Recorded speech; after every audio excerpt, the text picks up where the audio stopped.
Suatu pagi di kerajaan Baghdad, suasana istana terasa aneh. Raja terlihat gelisah.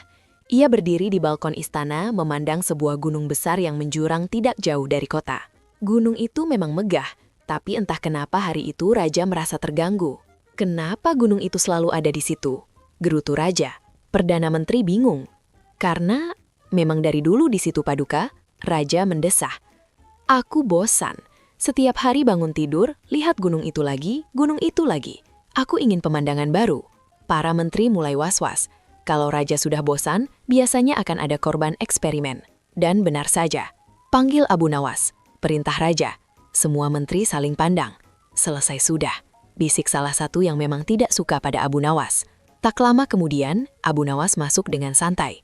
Bajunya sederhana, wajahnya penuh senyum seolah hidup tidak pernah memberinya beban. Paduka memanggil hamba, Raja menunjuk ke arah gunung. Kau lihat itu, gunungnya gagah sekali Paduka. Sepertinya dia tidak pernah bolos kerja berdiri di situ. Raja tak tertawa. Aku ingin gunung itu dipindahkan. Dipindahkan? Abu Nawas pura-pura mendekat ke jendela. Kemana Paduka? Ke dapur istana? Ke belakang istana. Aku ingin ketika duduk di taman, gunung itu berada di belakangku, bukan di depanku. Semua orang tegang. Abu Nawas terdiam cukup lama. Ia mengelus janggutnya, mengangguk pelan, lalu berkata dengan santai.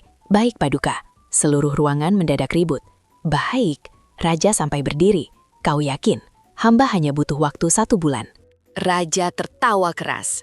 Baik, kalau dalam 1 bulan gunung itu tidak berpindah, kepalamu yang berpindah dari badanmu.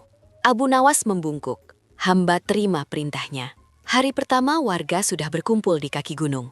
Mereka penasaran. Apa yang dilakukan Abu Nawas? Ia datang membawa tikar, lalu duduk, minum teh, makan kurma. Warga saling pandang. Mana alat beratnya? Tanya seorang pedagang. Sedang dalam perjalanan, jawab Abu Nawas santai. Dari mana? Dari pikiran. Hari kedua ia membawa sendok kecil. Untuk apa itu? Tanya anak-anak. Untuk mencungkil gunung sedikit demi sedikit. Semua tertawa. Hari ketiga ia membawa tali tambang, kecil sekali. Hamba akan mengikat gunung ini dulu agar tidak kabur, katanya serius. Warga mulai sadar. Ini bukan pekerjaan fisik. Ini pasti rencana. Sementara itu para menteri mulai menyebarkan gosip. Abu Nawas sudah gila. Dia pasti panik. Kita tunggu saja hari eksekusinya. Tapi Abu Nawas tidak terlihat panik sama sekali. Minggu pertama, ia mengajak warga menggambar sketsa gunung. Minggu kedua, ia menyuruh anak-anak menghitung berapa batu kira-kira isi gunung itu. Minggu ketiga, ia menyuruh warga mengukur jarak istana ke gunung. Warga bingung. Apakah kita benar-benar akan memindahkannya? Abu Nawas menjawab, tentu, tapi sebelum memindahkan sesuatu yang besar, kita harus tahu apa yang sebenarnya ingin dipindahkan. Mereka makin bingung. Hari ke-29 tiba. Gunung tetap berdiri kokoh, tidak bergeser 1 jengkal pun. Raja sudah mempersiapkan algojo, bahkan panggung eksekusi sudah dibuat. Menteri-menteri yang iri mulai tersenyum puas. Besok selesai riwayat Abu Nawas. Hari ke-30. Seluruh kota berkumpul. Raja datang dengan pakaian kebesaran. Algojo berdiri dengan pedang terhunus. Abu Nawas, apakah gunung itu sudah kau pindahkan? Abu Nawas melangkah maju dengan santai. Sudah siap Paduka. Semua menoleh ke arah gunung. Gunung masih berdiri. Raja murka. Jangan mempermainkanku. Abu Nawas tersenyum. Paduka, hamba sudah menyiapkan semuanya. Sekarang tinggal Paduka yang bergerak. Apa maksudmu? Hamba sudah memindahkan gunung itu ke belakang istana. Dalam rancangan, semua terdiam. Rancangan? Ulang Raja. Benar Paduka. Selama 1 bulan ini, hamba mengukur jarak, menghitung arah, dan memastikan satu hal. Apa itu? Bahwa lebih mudah memindahkan istana daripada memindahkan gunung. Beberapa orang mulai menutup mulut menahan tawa. Abu Nawas melanjutkan, Paduka hanya mengatakan ingin gunung berada di belakang istana.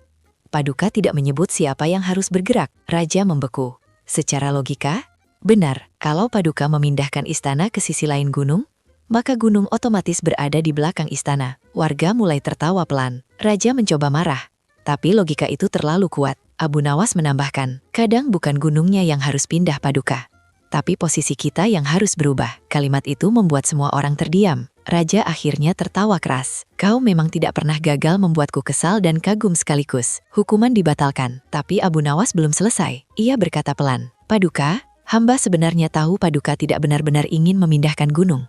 Paduka hanya bosan. Raja terdiam. Gunung itu tidak mengganggu siapapun. Tapi kalau kebosanan menguasai hati seorang raja, rakyat bisa jadi korbannya. Semua orang menunduk. Raja menghela napas. Ia sadar. Beberapa hari kemudian, gunung itu justru dijadikan tempat wisata kerajaan. Raja membangun taman di depannya. Sekarang setiap orang datang menikmati pemandangan. Suatu hari, seorang anak kecil bertanya pada Abu Nawas, "Apakah benar kau bisa memindahkan gunung?" Abu Nawas tersenyum. "Tidak. Lalu kenapa kau bilang bisa?" "Karena kadang yang harus dipindahkan bukan gunungnya, tapi kesombongan orang yang merasa bisa memerintah apa saja." Anak itu mengangguk walau belum sepenuhnya paham. Abu Nawas tertawa kecil. "Dan satu lagi, apa? Kalau ada yang menjuruhmu memindahkan gunung, pastikan dulu siapa yang lebih mudah digeser." Begitulah kisah raja yang memerintahkan Abu Nawas memindahkan gunung. Perintah mustahil berubah jadi pelajaran tentang kecerdikan, sudut pandang, dan keberanian berpikir. Karena dalam hidup, brother, mungkin kita tidak benar-benar harus memindahkan gunung. Mungkin kita hanya perlu memindahkan posisi kita melihatnya. Kalau brother suka kisah panjang penuh tawa seperti ini, jangan lupa like dan subscribe. Tulis di komentar kisah Abu Nawas apalagi yang mau dibahas. Semoga kita diberi kecerdikan menghadapi masalah sebesar gunung dan hati yang ringan seperti Abu Nawas. Sampai jumpa di kisah berikutnya, brother.